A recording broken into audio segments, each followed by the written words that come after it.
할렐루야. 무더운 여름에 주님께서 성도님들 건강으로 또 지켜주시기를 소망합니다. 우리 지난 10주간 벌써 10주간이 지나갔는데요. 10주간 동안 선지자를 통해 하나님 알아가기 시리즈 말씀을 함께 나눴습니다. 오늘은요 역대하 36장 말씀을 본문으로 해서 가스펠 프로젝트 5-11 역사의 끝자락에서 깨닫는 하나님의 뜻이라는 제목으로 말씀을 나누고자 합니다. 여러분, 역대하 36장은요 어떤 이야기가 소개될까요? 예루살렘이 멸망하는 이야기입니다.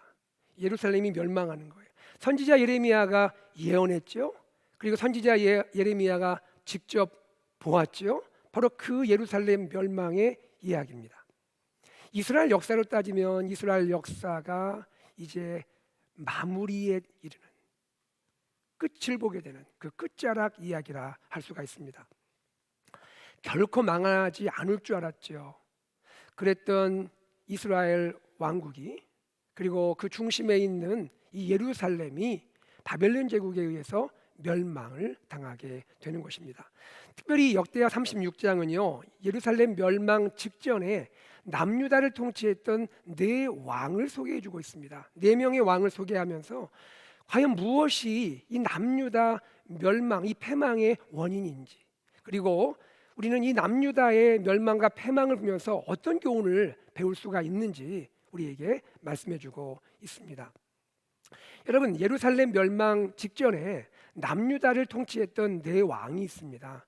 그 왕들은 이렇습니다. 여호아하스, 여호야김, 여호야긴, 시드기야. 지금 이름들이 어렵죠, 그죠?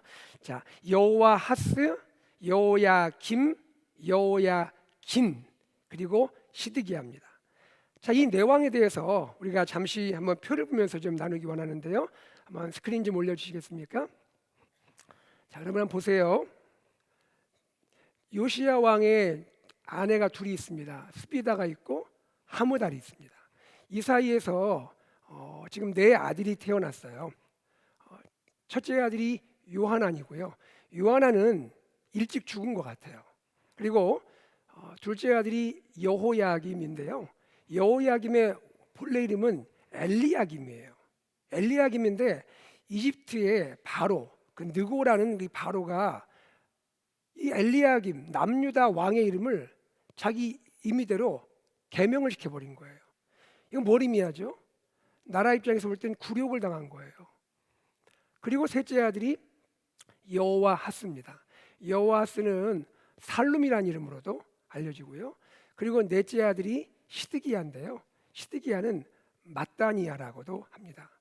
자, 이런 아들들이 있고요. 그리고 여호야김의 아들, 말하자면 요시야로 보면 손자에 해당하는 거죠. 이 요시야의 손자 이름이 여호야긴입니다. 여호야긴의 다른 이름은 여고냐 혹은 고니야라고 이렇게 불리게 되는 겁니다. 자, 여러분, 이러한 이름들을 우리가 네 명의 왕들을 보았는데요. 이 왕이 된 순서는 또 달라요. 왕이 된 순서는 다시 한번 보여주시겠어요? 제일 처음에 누가 왕이 되냐면 여호아하스가 먼저 왕이 돼요. 그리고 여호야김이 왕이 되고 그 아들 여호야긴이 왕이 되고 마지막에 시드기야가 왕이 되는 거예요.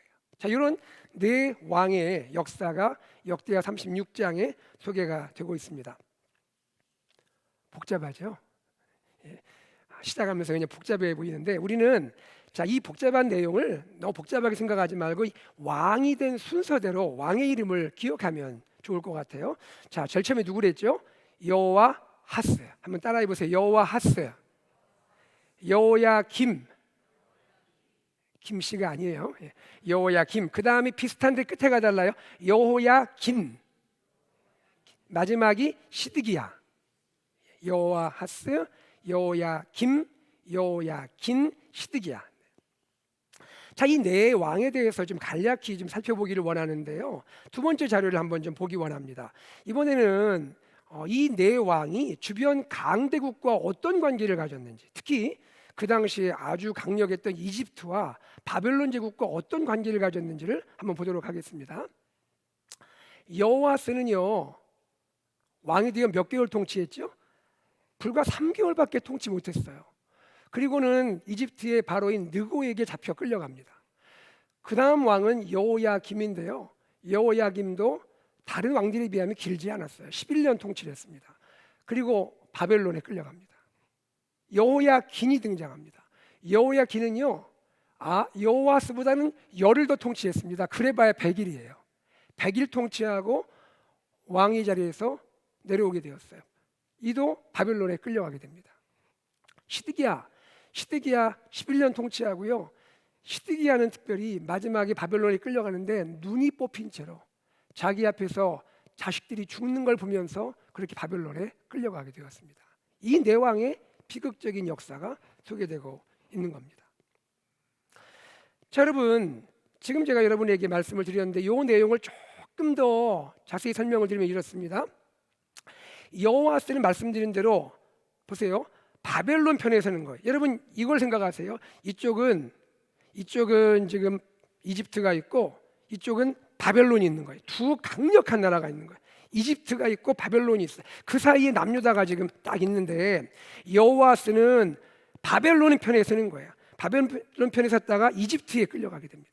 그리고 여호야김은요 이렇습니다. 보니까 이집트 힘이 강해지면 친이집트 입장을 취하고 조금 있다가 바벨론 세력이 커지면 친바벨론 입장을 취합니다. 상황에 따라 입장을 바꾸는 거죠. 왔다 갔다 바꾸는 거죠. 그러다가 결국 바벨론에 끌려가게 됩니다. 자, 세 번째 여호야긴은 어떻습니까? 100일 겨우 다스리고 바벨론에 끌려갔다 했죠. 마지막 왕 시드기야 왕입니다. 시드기야 왕은요 예레미야가 전한 말씀이 있었거든요. 바벨론에 대항하지 말라는 거예요. 바벨론에 항복하라는 말을 했습니다. 그런데 이 예레미야의 말을 무시하고 바벨론에 대항을 했습니다. 말씀드린 대로 예레미야 38장에 보면 예레미야가 시드기야에게 이렇게 말합니다. 왕이 바벨론 왕에게 항복한다면 왕도 살고 왕의 가족도 살겠지만 항복하지 않으면 이 성과 함께 멸망당할 겁니다. 분명히 이렇게 말했거든요. 시드기야는 갈대아인, 말하자면 바벨론 사람들에게 항복했던 다른 유대인이 자기를 조롱할 거라 생각을 한 거예요. 왕이 항복하면 조롱할 거라 생각을 하고 그것을 두려워해서 선지자 예레미야의 말을 듣지 않습니다. 여기서 무엇을 볼 수 있냐면 하나님의 말씀을 따르는 것보다 자기 체면을 중시하는 것을 볼 수 있다는 거예요. 그러다 어떻게 됩니까? 결국 바벨론에 대항하다가 결국 바벨론의 포로로 끌려가게 되는 것입니다. 자, 여러분, 이 이야기들을 우리가 정리하자면 이렇게 말씀을 드릴 수 있을 것 같아요. 여기 등장했던 네 왕의 공통점이 뭘까요? 네 왕의 공통점. 이들의 공통점은요, 강한 자들 사이에서 줄타기를 했다라는 거예요. 강한 자들 사이에서 줄타기를 했다. 각자가 의지한 나라는 달라요. 어떤 왕은 이집트를 의지하고 어떤 왕은 바벨론을 의지했지만 공통적인 것은 뭐냐면 이 네 왕은 나라의 위기가 있고 공동체에 어려움이 있을 때 하나님을 의지하지 않고 사람을 의지했다는 거예요. 네 왕은 자신들의 선택이나 행동에 대해 이유를 말할 수 있겠죠. 변명이 있겠죠. 주변 상황이 이렇잖아요.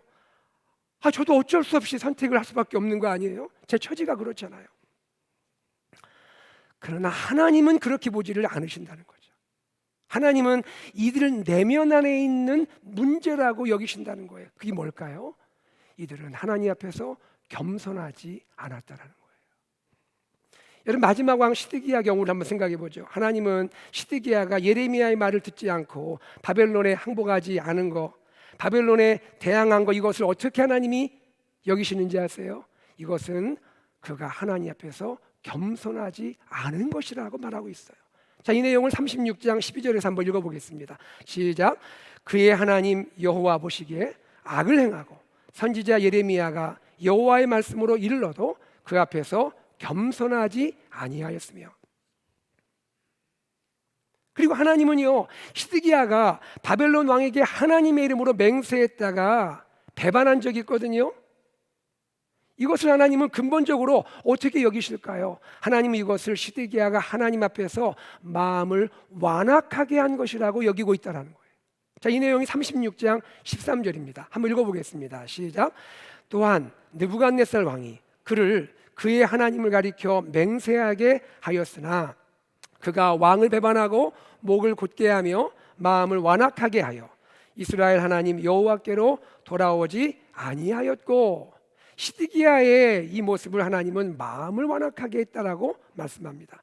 마음을 완악하게 하다, He hardened his heart. 그가 자신의 마음을 굳어지게 했다. 굳어진 마음을 가졌다, 이런 말입니다. 무슨 말일까요? 하나님 앞에서 마음을 부드럽게 하지 않고 굳어지게 했다. 하나님 앞에서 굳어진 마음을 가졌다라고 말하고 있는 거예요. 여러분, 자, 이 상황을 한번 이렇게 생각해 보세요. 자, 어떻게 생각하면 남유다의 왕이, 한 나라의 왕이 우리를 위협하는 나라 바벨론에게 항복하지 않고 대항하는 거, 이거 정당한 거 아닙니까? 그리고 이것이 굉장히 충성스러워 보이는 거 아닙니까? 어쩌면 그래야 되는 거 아니에요? 남유다 왕이 바벨론 왕과 하나님의 이름으로 맹세했다가 상황이 바뀌니까 배신한다는 거, 사실 복잡한 국제 정치에서는 용인될 수 있는 그런 일 아닙니까? 그러나 하나님은 그렇게 보지 않고 있다는 거예요. 남유다 왕이 스스로 자기의 마음을 완악하게 한 것이라고 하나님은 보고 있다는 거예요. 왜 그럴까요? 여러분, 시드기야가 누구인지를 한번 생각해 보면 될 것 같아요. 여러분, 시드기야는 어떤 사람인가요?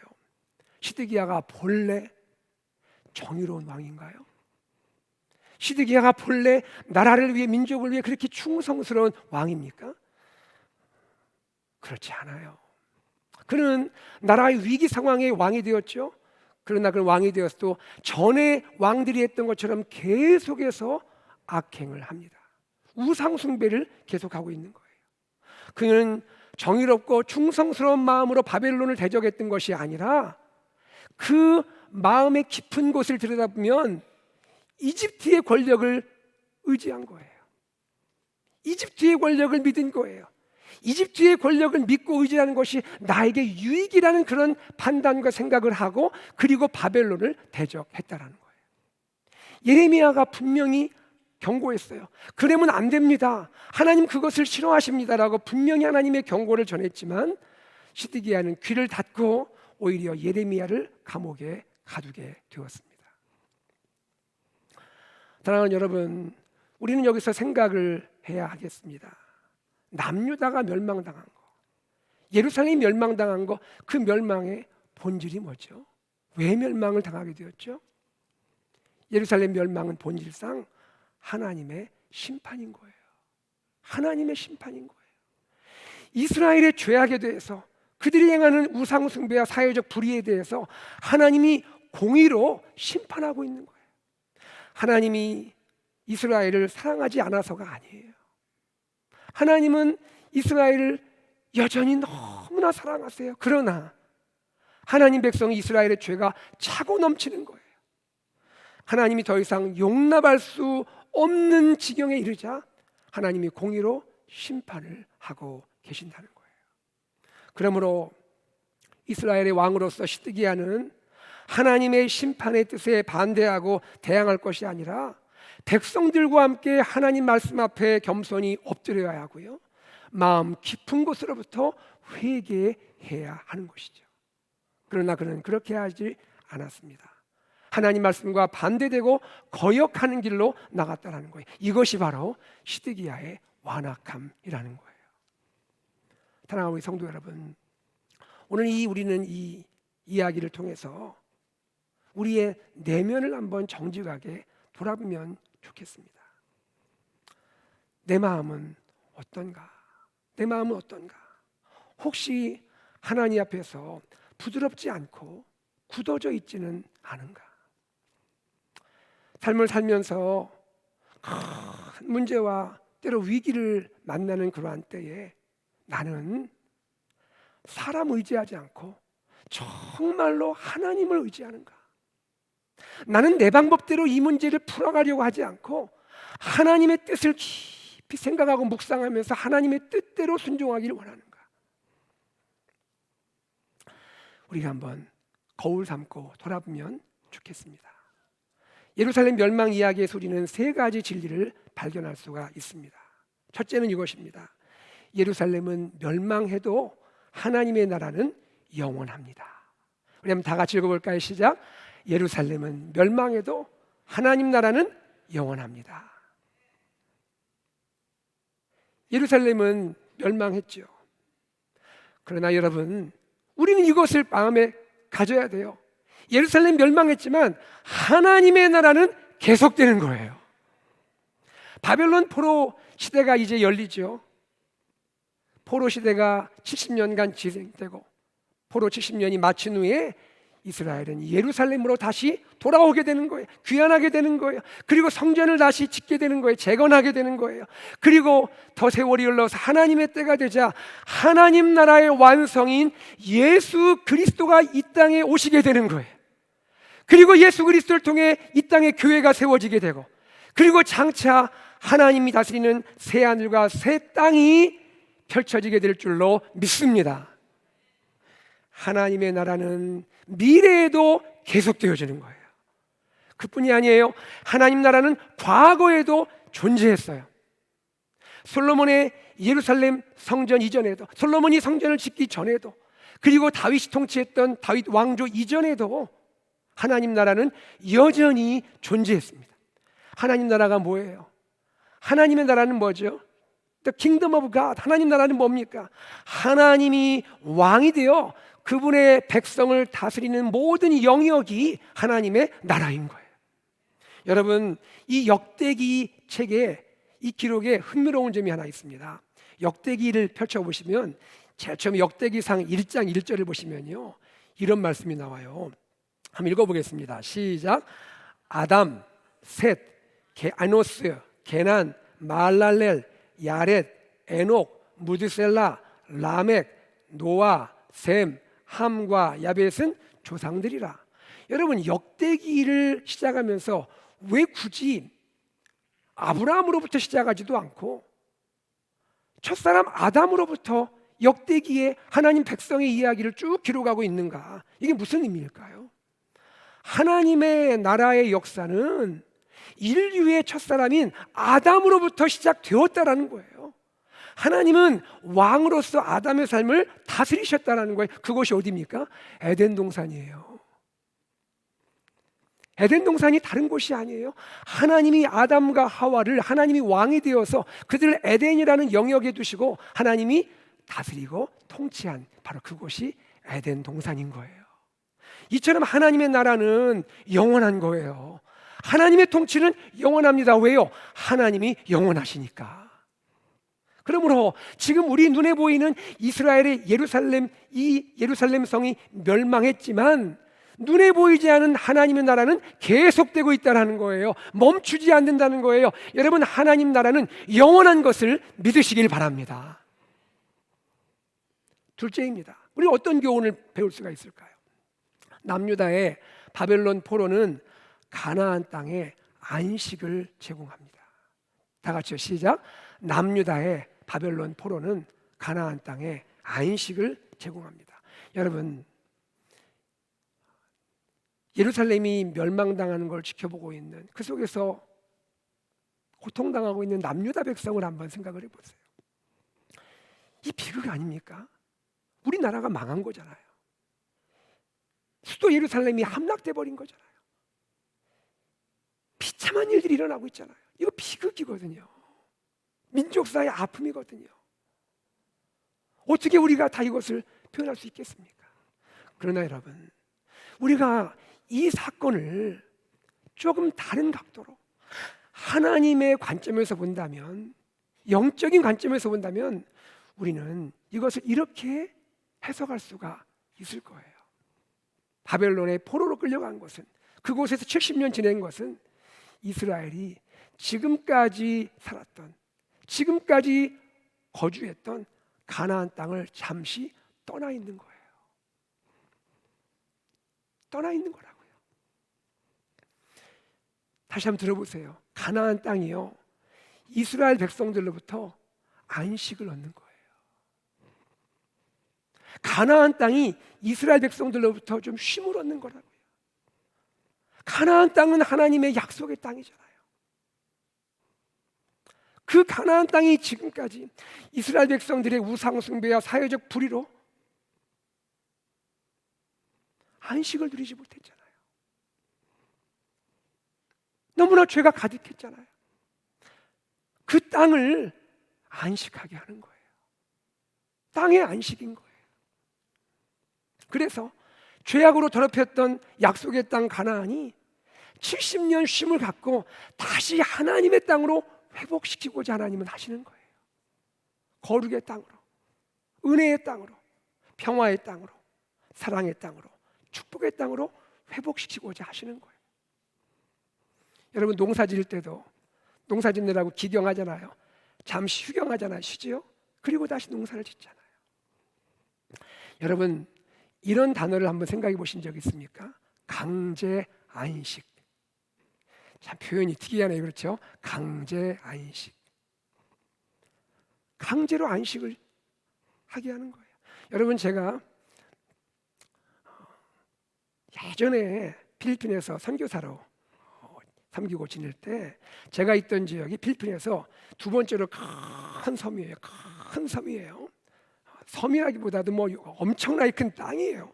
근데 저는 이제 아래쪽에서 지내면서 사역을 했고, 제가 있던 그 섬 큰 땅의 반대편 저 북쪽에 보면 한국에서도 또 미국에서도 신혼여행지로 유명한 휴양지가 하나 있습니다. 보라카이라는 데가 있어요. 이름은 들어보셨나요? 보라카이. 예. 굉장히 유명한 곳이에요. 많은 사람들이 또 즐기는 그러한 곳인데요. 저는 이제 아래쪽에 있으면서 가끔 손님들이 오시거나 어떤 일이 있으면 모시고 또 올라가서 보라카이를 좀 보여도 드리고 같이 지내고 이렇게 내려오고 했는데, 얼마나 유명하고 얼마나 그냥 많은 사람들이 모이는지 이 보라카이 섬이요, 이 쓰레기 처리를 못하는 거예요.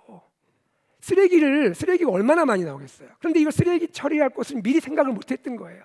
계속 관광객이 밀려오니까 쓰레기를 처리하지 못해가지고 바다에도 뭐 버리고 하다 나중에 감당이 안 되니까 2018년에요 6개월 강제 폐쇄를 시켰습니다. 이 휴양지 섬을 강제 폐쇄시켰어요. 그리고 6개월 후에 어떻게 되었을까요? 그 쓰레기로 더러웠던 그 모든 것이 회복되어서 그 다음에 다시 회복되어서 관광을 재개하게 된 거예요. 땅의 회복이죠. 땅이 회복된 거예요. 또 다른 관점으로 보세요. 여러분, 바벨론의 포로로 끌려간 백성들 얼마나 가슴이 아파요. 얼마나 마음이 아파요. 내 조국 떠나서 지금 이방 나라의 포로로 끌려갔잖아요. 분명히 고난이죠. 그러나 이것을 달리 바라본다면 어떻게 우리는 이해할 수 있을까요? 하나님께서 이스라엘 백성에게 강제 안식을 준 거예요. 강제 안식을 줬다고요. 70년 강제 안식을 시켰다고요. 여러분, 사람이 어떻습니까? 우리가 살다가 고난 당하잖아요. 시련 당하면 어떻게 되죠? 하나님 막 찾게 되잖아요. 하나님을 의지하게 되잖아요. 그러면서 점점 죄에서 멀어지고 죄에서 벗어나게 되잖아요. 하나님이 70년 강제 안식시켜가지고 하나님 백성이 하나님 백성으로 돌아오도록 회복시켜주고 있는 거예요. 하나님의 뜻은 하나님 백성과 이 가나안을 완전히 멸망시키는 것이 뜻이 아니라 가나안이 가나안으로 회복되기 원하고 하나님 백성이 하나님 백성으로 회복되어서 다시 돌아와서 하나님 나라를 펼쳐가도록 하는 것이 하나님의 뜻인 줄로 믿습니다. 여기는 우리는 이 점에서 고난을 바라보는 우리의 눈이 달라질 수도 있는 거예요. 고난은요, 아픔이죠. 고통이죠. 누가 고난을 좋아하겠습니까? 그러나 우리가 다시 생각해 보면 하나님은 그 고난을 통해서 내 영혼에 참 안식을 주고자 하시는 거예요. 더 이상 세상과 죄악에 매이지 않도록 하나님 안에 거하도록 안식을 주는 거예요. 고난이 오면 우리가 하나님을 향하여 더 나가게 되죠.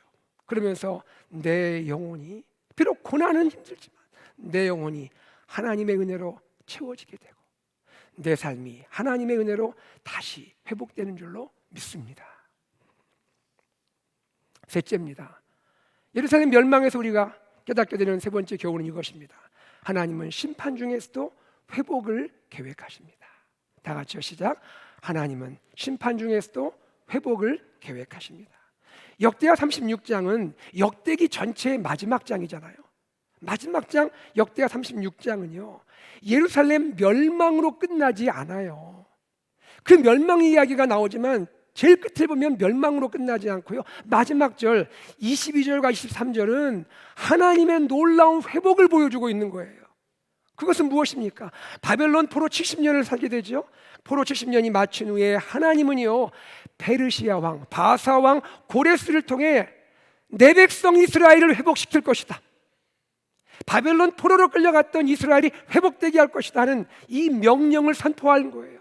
이것을 우리는 고레스 칙령이라고 부릅니다. 고레스를 통해서 하나님이 이스라엘의 회복을 명령하고 있는 거예요. 이 내용이 36장 23절에 나오는데 함께 읽어보겠습니다. 시작. 바사왕 고레스가 이같이 말하노니 하늘의 신 여호와께서 세상 만국을 내게 주셨고 나에게 명령하여 유다 예루살렘에 성전을 건축하라 하셨나니 너희 중에 그의 백성된 자는 다 올라갈지어다. 너희 하나님 여호와께서 함께 하시기를 원하노라 하였더라. 누가 예루살렘 성전의 재건을 상상할 수 있었겠습니까? 누가 예루살렘의 회복을 생각할 수 있었겠습니까? 누가 포로 이스라엘의 회복을 꿈꿀 수가 있었겠습니까? 믿어지지 않는 일이잖아요. 상상할 수도 없고 생각할 수도 없고 꿈꿀 수도 없는 이러한 일이, 현실적으로 불가능해 보이는 이러한 일이 여러분 현실로 이루어졌음을 믿으시기 바랍니다.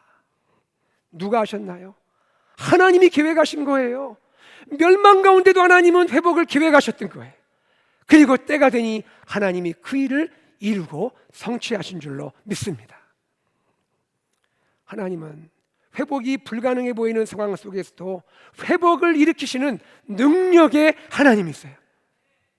오늘 우리 삶에도 때로 우리를 돌아볼 때 과연 회복이 될까? 나의 직장 사업,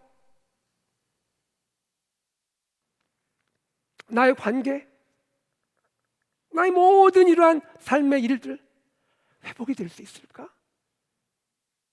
때로 염려되고 낙심되는 그 상황이지만, 그러나 하나님은 우리가 고난 가운데 있을 그때부터, 아니 그 전부터 우리의 회복을 계획하셨고 우리를 하나님 백성으로 다시 회복하신 후에 우리의 삶도 회복시키는 줄로 믿습니다. 바로 그 하나님이 오늘 저와 여러분의 하나님이신 겁니다. 역대기를 통해서 우리는 소중한 교훈을 한 가지 더 깨닫게 됩니다. 그것은 무엇이냐면 신앙의 핵심은 무엇인가 하는 겁니다. 신앙의 핵심은 무엇인가? 여러분 보세요. 이스라엘의 역사를 기록했던 두 권의 구약성경 책이 있습니다. 하나는 열왕기서입니다. 열왕기상하, 그리고 역대기입니다. 역대상하. 이 두 권이 이스라엘 역사를 기록하고 있습니다.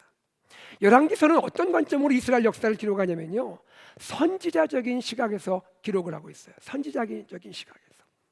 자, 우리 PPT를 한번 보죠.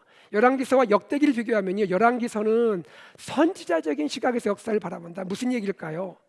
순종하면 축복을 받고 불순종하면 저주받는다라는 신명기 말씀을 기초해서 열왕기서가 기록이 되고 있는 거예요. 왕들의 이야기, 백성들의 이야기를 다루면서 하나님의 이 신명기적인 말씀을 토대로 어떤 도덕적인 삶이 있는가, 어떤 행실을 하고 있는가를 평가하는 것이 열왕기서예요. 이것에 비해서 역대기는 어떤 책일까요? 역대기는 제사장적인 시각에서 역사를 바라보는 거예요. 이게 무슨 얘기입니까? 제사장적인 시각이 뭐죠? 예루살렘에 성전이 있잖아요.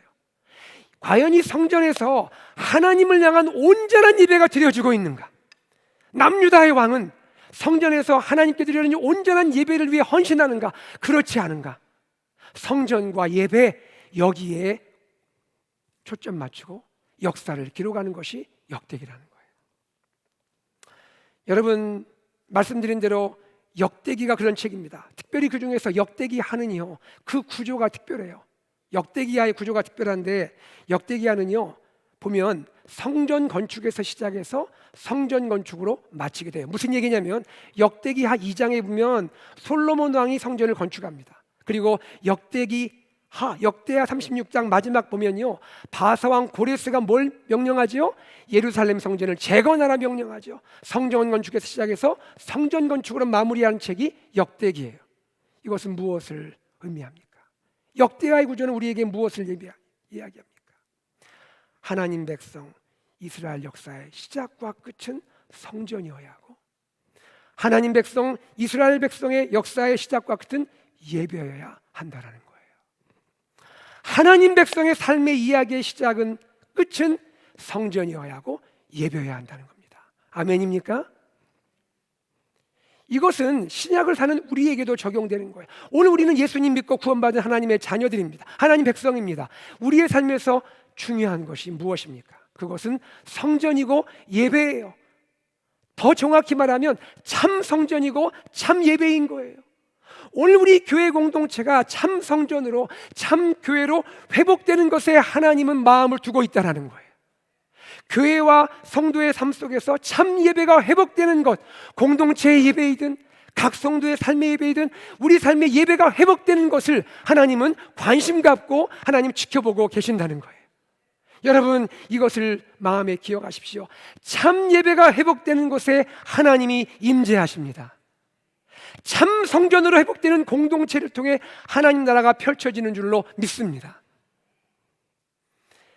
여러분, 우리 AKFC 공동체가 참 성전이 되고 참 예배가 되는 우리 성도의 삶이 참 성전의 삶이 되고 참 예배의 삶이 되는 우리 삶이 되기를 간절히 소망합니다.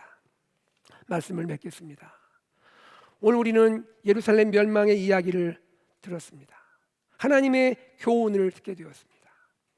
하나님의 사람은요, 위기의 상황에서 사람을 의지하지 않고 하나님을 의지하는 사람입니다.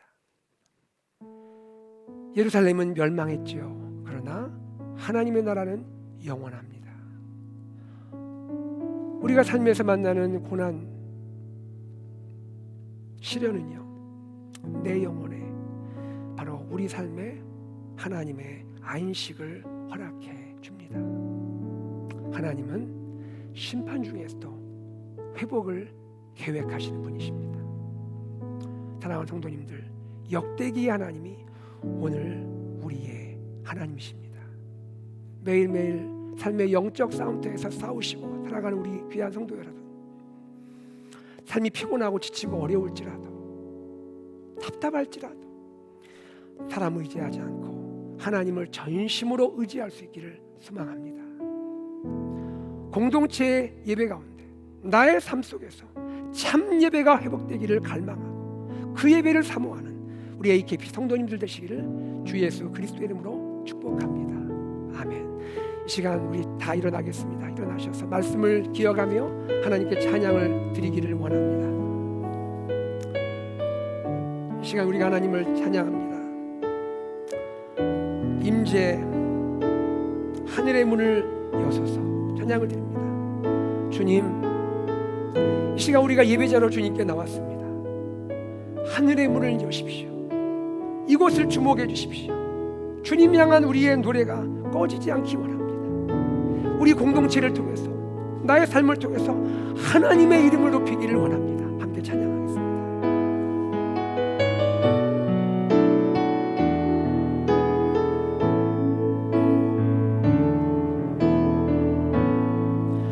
하늘의 문을 여소서 이곳을 주를 향한 노래가 주를 향한 노래가 꺼지지 하늘을 열고 보소서 하늘을 열고 보소서 주님 이곳에 임재하소서 이곳에 임재하소서 주님을 기다립니다. 주님을 기다립니다. 기도의 향기가 하늘에 기도의 향기가 하늘에 주여 임재하여 주소서. 주여 임재하여 주소서 이곳에 오셔서 이곳에 앉으소서.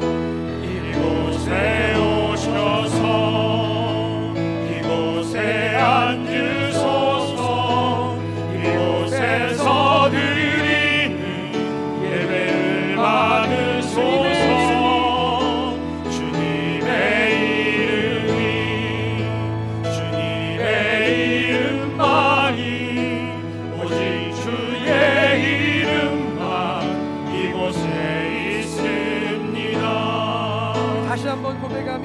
찬양하겠습니다.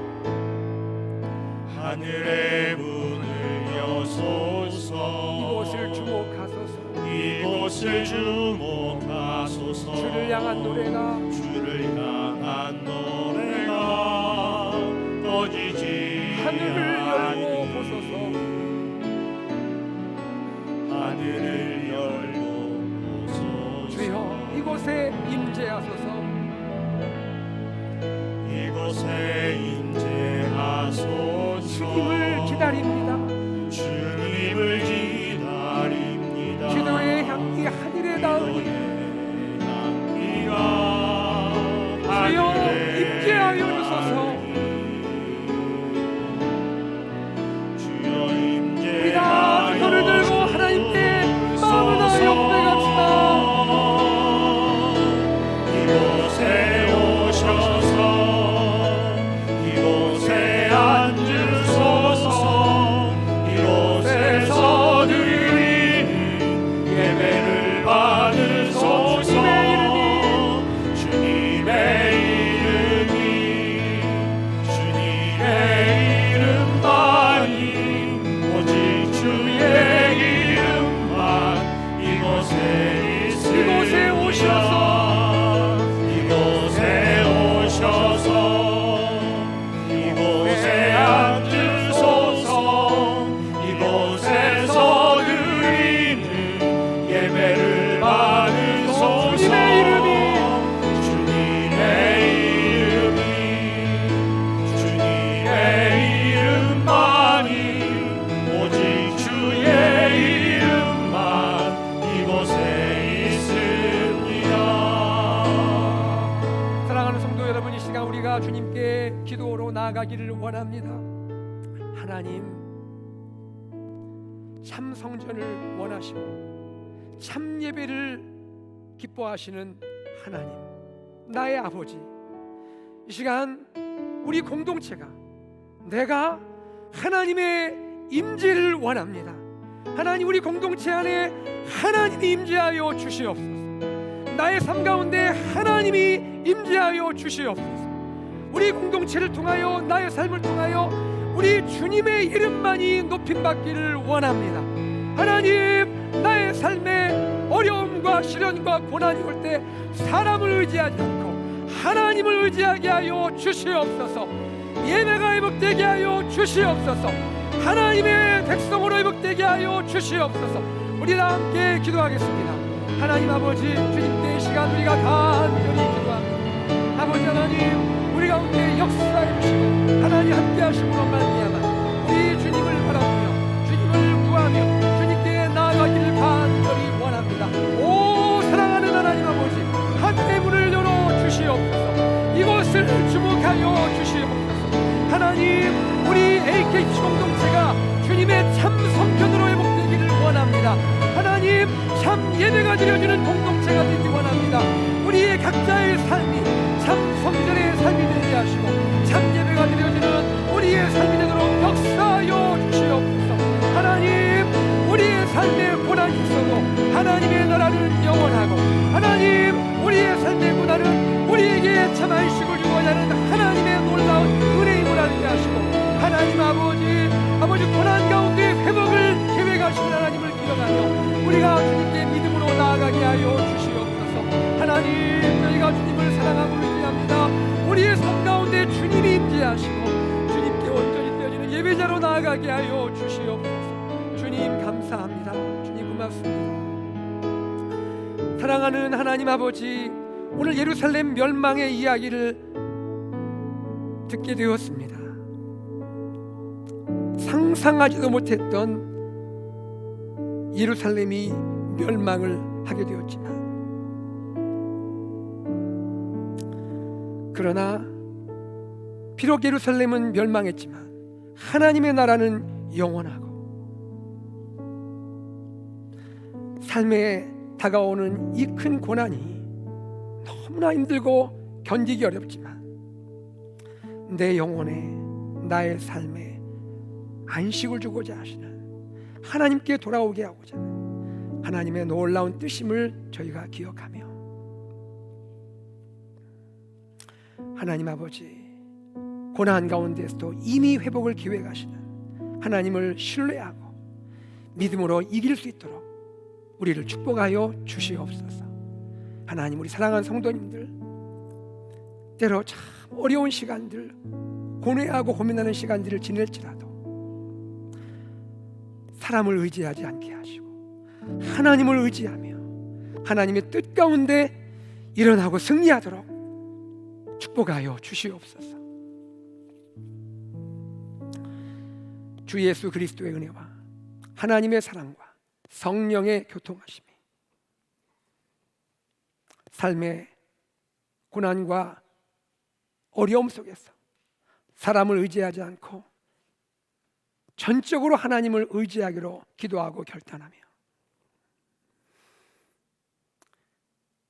하나님 앞에 참 성전으로, 참 예배자로 나가기를 소망하는 AKFC 모든 믿음의 가족들과 슬픔 가운데 있는 유족들과 내일부터 3주간 진행될 이 아름다운 천국 잔치 서머캠프 위에 지금부터 영원토록 함께 있을지어다. 아멘.